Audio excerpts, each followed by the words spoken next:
Hello বন্ধুরা, আজকে আমি করেছি এই যে বেলের শরবত। তো খেতে খুব সুন্দর হয়েছে, দারুণ দারুণ অসাধারণ টেস্টি হয়েছে। তো আমি কিভাবে করেছি বেলের শরবতটা বন্ধুরা চলো দেখে নিই বেশি কথা না বলে। তো সবাই ভিডিওটাকে লাইক করে দিবে, সাবস্ক্রাইব করে দিবে বন্ধুরা, আর পাশে থেকো সবাই। তো প্রথমে বেলটাকে আমি ছাড়িয়ে নিয়েছি চামচের সাহায্যে। তারপরে এর মধ্যে দিয়ে দিলাম পরিমাণ মতো জল। আরও জল এড হবে, তো আমি কিছুটা জল দিয়ে ভালো করে এটা বেলটাকে ভালো করে হাতের সাথে হাত দিয়ে চটকে চটকে মেখে নিব। আর এটা খেয়াল রাখতে হবে যেন বীজগুলো না ফেটে যায়, সুন্দর করে মাখতে হবে সাবধানে। তো আমি সুন্দর করে এখানে মেখে নিয়েছি। আর দেখো বন্ধুরা, আমার একটাও কিন্তু বীজগুলো ফাটেনি, গোটা গোটা আছে। এর মধ্যে থেকে একটা কিন্তু বীজ ফাটেনি। খুব সুন্দর করে হাত দিয়ে আমি মেখে নিয়েছি।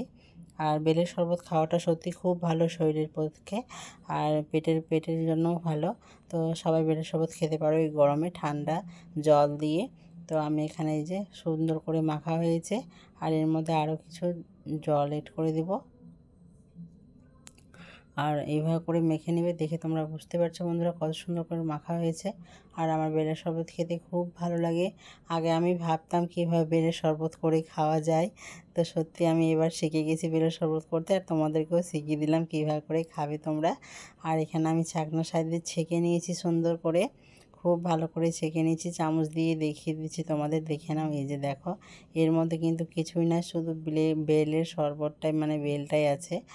আর এখানে একটু ঠান্ডা জল দিয়ে তোমরা খাবে, খুব খুব ভালো লাগবে। গরমে ঠান্ডা জল দিয়ে বেলের শরবত খেলে সত্যি খুব আরাম পাওয়া যায়।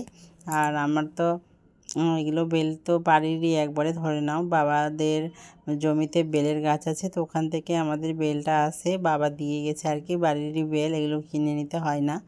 তো এখানে আমি চিনি দিয়ে দিয়েছি বন্ধুরা, 2 চামচ চিনি দিলাম এখানে আমি। তোমরা তোমাদের পরিমাণ মতো দিবে। এখানে আমি 3 চামচ চিনি দিয়েছি। 2-3 চামচ দিতে পারলেই হবে, মানে যে যেমন মিষ্টি খাবে তেমন দিবে আর কি। চিনিটা আমাদের বেশি না খাওয়াটাই উচিত, কারণ শরীরের জন্য আমাদের চিনিটা ভালো ক্ষতি করে, খাওয়া ঠিক না। তো মিষ্টি একটু হলে ভালো লাগে আর কি, আর খেতেও সুন্দর লাগে। তো চিনিটাকে ভালো করে সুন্দর করে বেলের শরবতের সাথে ফেট করে নেবে, যেন চিনিটা গলে যায়, তাহলে খেতে ভালো লাগবে। তো চিনিটার মধ্যে গলে যাচ্ছে আস্তে আস্তে, তোমরা দেখে বুঝতেই পারছো। এরপরে আমি এই যে বেলের এইগুলো আমি বের করেছি, সব কিছু সাঁড়াশি দিয়ে ফাটিয়েছি। তো এখানে আমার সম্পূর্ণ হয়ে গেছে ভালো করে করা। এবার আমি বেলের শরবতটাকে আমি সার্ভ করে নেব একটা গ্লাসে। তো সত্যি খুব সুন্দর হয়েছে খেতে। আর এই যে আমার একটা কাঁচের গ্লাসে আমি ঢেলে নিয়েছি, এবার তোমাদেরকে খেয়ে দেখাচ্ছি আমি বেলের শরবতটা কেমন হয়েছে। আর সত্যি দারুণ, খাওয়ার সময় আমার এত সুন্দর ভালো লাগছিলো কী বলবো বন্ধুরা। তো তোমাদের এই ভিডিওটা কেমন লাগলো কমেন্ট করে জানাবে। আর আমার এই পুচকিটা চলে এসছে, কিছু খেতে চায় না, মানে ও কিছুই খাবে না, শুধু ও মৌসুমি শরবতটা খায়। এটাই আমার ভাগ্য ভালো যে আমার পুচকিটা মৌসুমি শরবত খায়, বেলের শরবত খাবে না বলছে। হাত দিয়ে দিয়ে চেটে চেটে দেখলো। আর এই যে আমি এখন খেয়ে দেখছি, সত্যি খুব সুন্দর হয়েছে, দারুণ। তো তোমরা একবার ট্রাই করো বন্ধুরা, খুব খুব ভালো লাগবে খেতে। আর তোমাদের কেমন লাগে বেলের শরবত, কেমন লাগলো এভাবে করে খেয়ে আমাকে কিন্তু জানাতে ভুলবে না কমেন্ট করে।